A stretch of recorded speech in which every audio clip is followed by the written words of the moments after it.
garummaa siniin qabu nama arrabsuunis garummaa miti. Namni nama arrabsu nama qullaa deemu wajjin garaagarummaa hin qabu. An akka kiyyatti dhiira yaa ta'u dubartii waan barbaade. Namni tokko gadi ba'ee gaafa nama arrabsu yookaan nama jala deeme gaafa nama arrabsu nama qullaa deemu faana garaagarummaa hin qabu. Namni nama akka namummaatti yaaduun nu barbaachisa. Lama tu narsi ani naru bar yaada haqaan isinitti maara malee wanti na aarsu jirana ana jecha keessa miti abbaan barbaade deemee dhufee nama na aarsu miti ani boone nama sammuu kubee godha waa'ee nama ammoo waan barbaada yoo jette namni akkuma fuula isaati ilaalcha garagaraa qaba yaada garagaraa qaba akkuma bifa keenyaati yaanni keenya gargar hawwiin keenya gargar kaayyoon keenya gargar deemsi keenya gargar tokko miti walittuun ufnu malee haadha tokko keessa dhalanneeyyuu kaayyoo tokko hin qabnu. Sinigalemti amana keessan keessatti ani kiumatti ummata Oromoo kanarraa wantan ilaalu yeroo baay'ee taa'e wal xiqqeessu amantaa keessa ariitanii wal baasu wal arrabsu wal cabsu wal irratti duulu kutaadhaan wal hiruu nama xiqquma ishee isin keessaa ija godhatee ol qabe mataa keessa dhooftanii gad deebisu nama xiqquma isin fuuldura jiru mogolee jalaa buusu maal isin fayyadame kan keeti qabadhu. Kan keessan jabeeffadha jabaa abbaatu jabeeffataadha wal jabeeffadha wal jaalladha wal maree firan qabdan Oromoon of malee firan qabdu garuu yeroo hundumaa wal xiqqeessuu irratti xiyyeeffatina miidiyaa kanarratti amma tokkoffaan kami saba kami wal xiqqeessuu wal cabsuudhaani kan tokkoffaa ba'u jedhamee akkuma addunyaa kanaa toto tilmaamame kan akka uummata ijoollee Oromoo kana nagarre wal balleessu isin walitti duulu isin wal xiqqeessu isin TikTokii walii ganratti gubu isin social media irra kan wal bal maa barbaachise kun hundi wal guddisaa wal jaalladhaa wal kabajaanii kabaja keessa jaalala jira kabaja keessa tokkummaa jira kan nuti har'a aarsaa hamma kana kaffalaa jirruuf sabni keenya dhiigdisa haga irratti dhangala'aa jiruu fi tokkummaa dhabinsa wal ta'uu dhabinsa wal dhaga'uu dhabinsa. Kan obboleessi qawwee walitti galagalfatee ilmaanaadha tokko kan wal ajjeesaa jiranii fi wal dhaga'uu dhaban anatu si caala Sinigalee kun maalirraan dhufe wal jaallachuu dhabu jaalalatu nu gidduutii dhibu jaalalli waan hundumaaf daangaadha addunyaa kanarratti wanti jaalalaa ol ta'e hin jiru yoo uumaa tokkicha qofaa ta'e malee utuu wal jaallanne maal rakkoo qabu hangi nuti jiraannu feetu waggaa 50 jiraannaa feetummoo isheeyyuu jiraan utuma hojjettuu utuma laffaatu dafqa kee utoo nyaatiin dhiistee deemta haga wal wajjin jiraattu hin beektu Sinigalee haga wal faana jiraannu hin beeknu dachii kanarratti anamman argitee booda deebitee dhuftee na arguu dhiisuu dandeessa ani sinin miidiyaa kanarratti sin arge guutaa booda wanta mudatu hin beeku garuu jireenya daqiiqaaf wal biraa dhabamnuuf jenne maaliif dhagaa walitti baanname dhugaa waaqan isin ani yeroo tokko taa'ee gaafa yaadu inuma nagarrama zimmedheetuma akkasumatti maaliif barbaachise maal ta'a yoo gaarummaa walii yaane akka amantii qabnutti yoo walii kadhanne maal rakkoo qabaani siyaa milkeessuu milkaa'ii mul'adhu yoo akka amantaa garaa qabaachuu marga abbaati garuu nuti lafee tokko walitti qabna dhiiga tokko walitti qabna wanti walitti nu fidu wanta baay'eetu jira saba biyya keenya keessa sabaa fi sablammii 82 ol jiran keessa mee sabni keenya saba isatti dhiyaatu qaba yoo uummata tokko qofaa ta'e kush uummata kibbaa kana keessa saba tokkitti qofaa jira kan kanaan alamee fira qabnaan atti maame garuu walii keenyas waliin taanu waliin jaallannu utuu nuti wal jaallanne halagaanuu kabaja dhugaa waaqa mee amma bakka ijoolleen tokkummaa qabdu bakka ijoolleen keenya gurmuudhaan wal faana deemtu wal jaallattu wal guddistu keessatti diinni galaa gidduu isaanii hin galu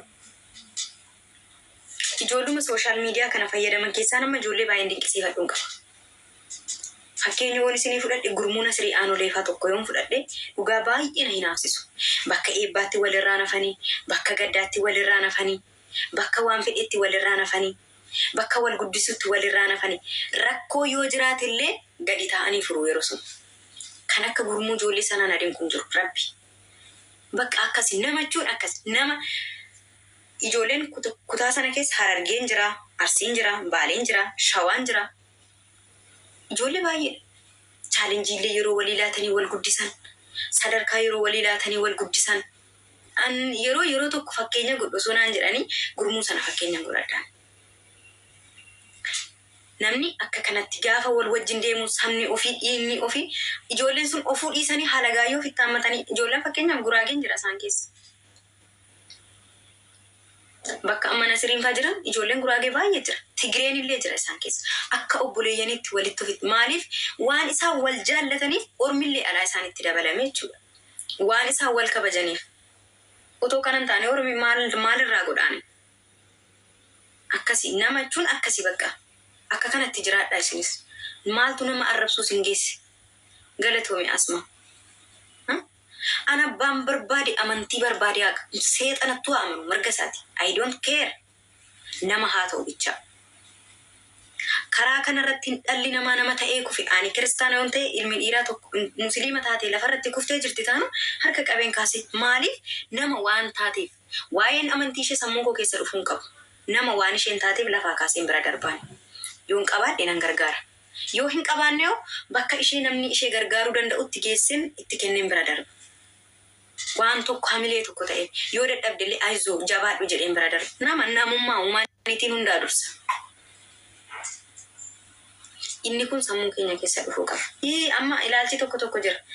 Ijoolluma Oromoo fi ijoolluma kiristaana laa musliima laa maa hin barbaachisu waan akkasii. Bar warri keenya wajjin nyaatu wajjin dhugu. Asitti nutu wal dadhaba malee warri keenya biyya keessatti wajjin nyaatu wajjin dhugu jechuudha.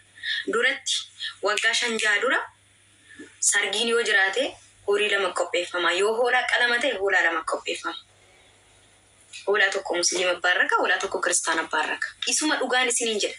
Bakka miinzeetti illee miinzee walii ta'u kan isin amma asirratti walantiniin wal tuffanna miti hin jiru waan akkasii. Dhiyoo kana dhufe waan akkasii jechuudha. Miinzeellee yeroo wal godhatan qaban. Miinzee walii ta'u nyaata ilma musliimaa miinzee ta'ee dhuftekkoo fi nyaata musliimni barrake tokkotu hojjetamaafi. Waliin nyaatu, waliin dhuguu, waliin caffaru, gaafa deebisa 5 maatiin ni dhufu, walitti ni ba'uuni, nyaanni adda addatti ni dhiyeeffamaaf. Eessarratti maa Wallagga keessa jiru waan akkasii baatii Ramadaanaa fudhaa ijoollee gimbii waggaan akkatti isaan wal faxxarsiisan. Bakka barbaadde yoo deemtee ni jiraan waan akkasii. Garuu miidiyaa kanarratti wayyoo baga lafarratti hojiin keessan miidiyaa kanarra jiru baga lafa hin qabatin. Odoo lafa qabatee badaadha. Badaadha wanti isin miidiyaa kanarratti gootan. Akka seexanatu sun tuqatee hin beekoni maaliif akkasin nama arrabsitan? Dhugaa rabbi. Ara sheemiidha kun hin ta'u hin barbaachisu. Ani raamatee yoo dhagaanatti darbatte an raamateetti dhagaa deebisuun qabu. Koottu taa'ii maaliif dhagaanatti darbatta? Rakkinni ati dhagaanatti darbattuuf maalidha? Rakkoon anaaf si gidduu jiru maalidha? Gatteenya ni furanna rakkoo keenya. Yoo wal gorsu ta'e wal gorsina. Yoo immoo anaaf ishee wal dadhabne qaama sadaffaa dabalannee rakkoo nu gidduu jiru ni furannaa jechuudha. Nagaadhaan rakkoo keenya. Wal saaxiluu wal qabattanii akkasitti wal simbira halkanii beektu miti kanarra sin qubatti macca gootee kaati. Akkasitti wal filchu aniinge indeu sabni Haacaaluu Hundeessaaf hin taane si jamma arganaa nuuf taatu dhugaa rabbiin isinitti isin hijjechuun yeroo tokko nama qaanfachiistu. Isin gaafa namni du'e qofa jaalalli isin namaa qabdan. Du'e miti mucaa sana mucatti sana gurbaa sana gurbattii sana hin geenye xobbee karaatti cite dhugaa waaqa kana. Isin gaafa namni du'e qofa mee qananii ilaalame. Qananii ilaala. Gaafa isheen duute ji'a tokko miidiyaan kun lafatti immoo duuriyyeedha shalleedha ta'anii tarrabsaa turtan. Dhugaa waaqa itiif gootanii miidiyaa kanarraa balleesse mucatti isin. Gaafa isheen duute garuu qabaate isin dadhabe. Baay'ee nama garamtu waaqa. Baay'ee nama garamtu geetaan. ما كيف حشيلة بتاع ده برا ماله طيب جاي بعفش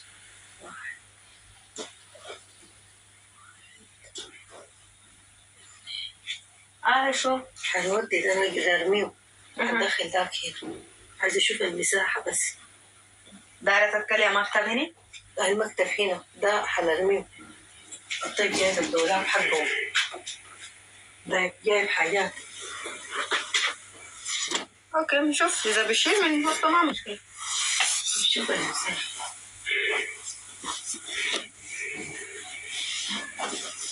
لا مفيش نوم.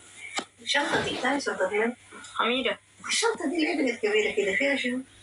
بس ملابس مش مرتبية. معقولة دي ملابس؟ لا ايوه مش متورية. يعني ده فاضي هذا. لا قلت لك يعني عشان أيوة. انت هسه جيتي من البلد. ما انا ماشي انت ملابسي. انا ماشي. لا بس بقول لك يعني الشنطة كبيرة يعني مليانة فيها شنو؟ انا ماشي انت ملابس. ذاك كله اتكسر. لا ما هذا بس من فكاية دايرة ترتيب. ما عندها مفرق دي ده خشب. شنو؟ اتكسر.